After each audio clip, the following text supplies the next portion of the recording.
Fengal తుఫాన్ కి సంబంధించిన ఎఫెక్ట్ బ్రేకింగ్ న్యూస్ మనం చూస్తూ ఉన్నాము. ఫెంగాల్ తుఫాన్ తో పుదుచ్చేరి చిగురు టాకులా వణికిపోయింది. బలమైన గాలులు భీకర వర్షంతో అతలాకుతలమైంది. అటు తమిళనాడులోనూ ఫెంగల్ విధ్వంసం సృష్టించింది. ఈ తుఫాన్ ధాటికి చెన్నైలో 4, పుదుచ్చేరిలో 2 మృతి చెందారు.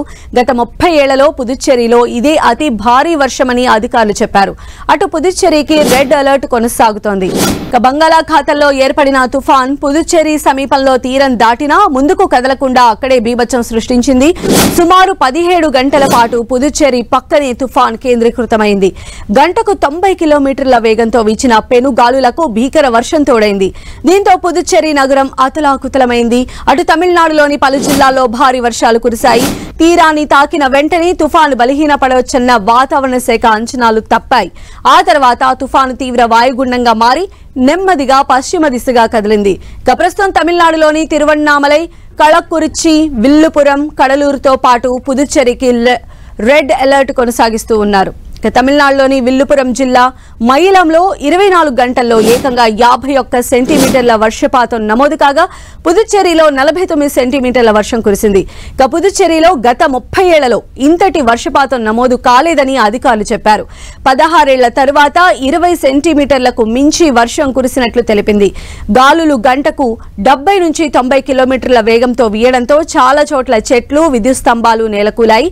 ఇళ్లలోకి వరద నీరు చేరడంతో ప్రజలు భవనాల పై అంతస్తులకు పరుగులు పెట్టారు. కాలనీల్లో కార్లు, ద్విచక్ర వాహనాలు నీట మునిగాయి.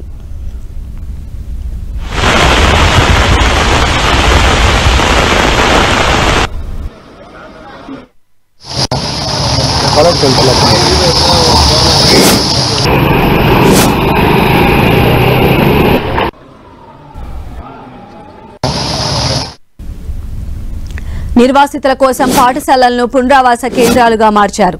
208 తాత్కాలిక శిబిరాలు ఏర్పాటు చేశారు. విపత్తు నిర్వహణ బృందాలతో పాటు ఆర్మీని రంగంలోకి దించారు. తమిళనాడులోని విల్లుపురం జిల్లాలో ఆకస్మిక వరదలు పోటెత్తాయి.